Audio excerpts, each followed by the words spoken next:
Que la grâce de notre Seigneur Jésus-Christ, l'amour de Dieu le Père et la communion du Saint-Esprit soient avec vous tous. Amen. Le texte biblique de ce mercredi 3 décembre 2025 est tiré du livre d'Ésaïe au chapitre 45, du verset 9 au verset 17. Le thème qui nous conduit dans notre méditation est le suivant.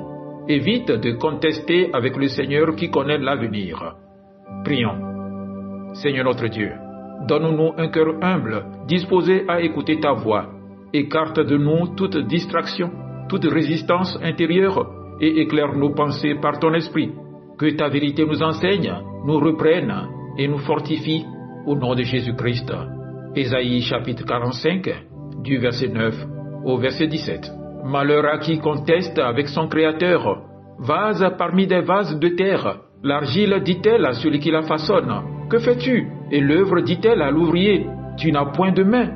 Malheur à qui dit à son père. Pourquoi m'as-tu engendré? Et à sa mère. Pourquoi m'as-tu enfanté?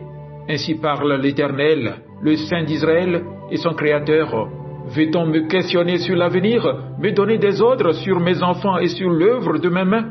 C'est moi qui ai fait la terre et qui sur elle ai créé l'homme. C'est moi, ce sont mes mains qui ont déployé les cieux et c'est moi qui ai disposé toute leur armée. C'est moi qui ai suscité Cyrus dans ma justice et j'aplanirai toutes ses voies. Il rebâtira ma ville et libérera mes captifs sans rançon ni présent, dit l'Éternel des armées. Ainsi parle l'Éternel, les gains de l'Égypte et les profits de l'Éthiopie et ceux des Sabéens à la taille élevée passeront chez toi et seront à toi. Ces peuples marcheront à ta suite. Ils passeront enchaînés, ils se prosterneront devant toi et te diront en suppliant. C'est auprès de toi seulement que se trouve Dieu. Il n'y a point d'autre Dieu que lui. Mais tu es un Dieu qui te cache, Dieu d'Israël sauveur. Ils sont tous honteux et confus. Ils s'en vont tous avec ignominie, les fabricateurs d'idoles. C'est par l'Éternel qu'Israël obtient le salut, un salut éternel. Vous ne serez ni honteux, ni confus, jusque dans l'éternité. Amen. Bien-aimés, le passage d'Ésaïe 45 nous place devant une réalité fondamentale. Dieu est souverain, non seulement sur le présent, mais aussi sur l'avenir. Pourtant, l'être humain a souvent la tentation de discuter, de contester, de remettre en question ce que Dieu fait ou promet. Dans ces versets, le Seigneur rappelle à Israël et à nous aujourd'hui que celui qui connaît la fin dès le commencement n'est jamais pris au dépourvu. Et parce qu'il connaît l'avenir, il mérite notre confiance, pas notre contestation.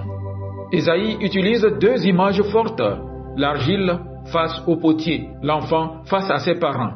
L'argile peut-elle dire au potier, « Que fais-tu? Tu travailles mal. » De même, un enfant peut-il reprocher à ses parents sa propre existence? L'image est choquante, volontairement. Dieu veut nous montrer l'absurdité de la contestation humaine.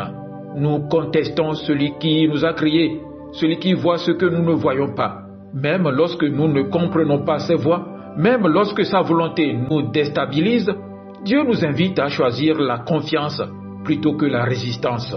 Après avoir exposé l'absurdité de la contestation, Dieu révèle pourquoi nous pouvons avoir confiance en lui, parce qu'il agit avec dessein, puissance et sagesse.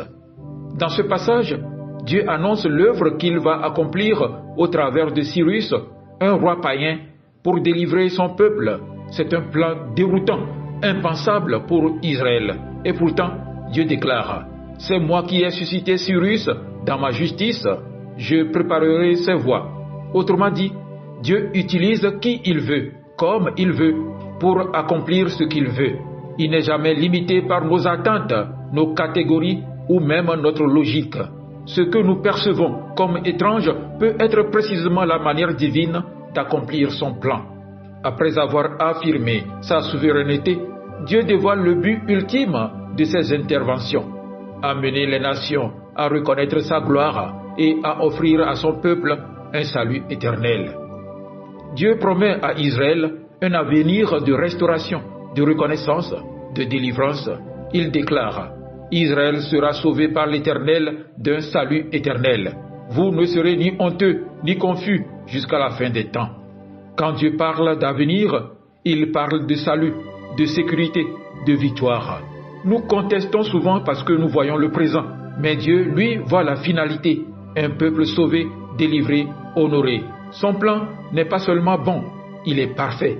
Il n'est pas seulement rassurant, il est éternel. Après avoir entendu la réprimande, contemplé la souveraineté et reçu la promesse du salut, une question demeure. Faut-il encore contester Dieu? Lorsque la vie devient obscure, nous sommes tentés de dire à Dieu, pourquoi? Lorsque ces voix nous déroutent, nous voulons parfois reprendre la maîtrise. Mais Ésaïe nous invite à changer de posture, ne plus contester celui qui connaît l'avenir, faire confiance au potier qui façonne notre vie, s'abandonner à Dieu qui prépare un salut éternel.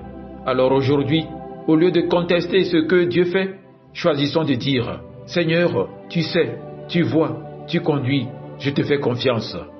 Amen. Agréable journée à vous tous.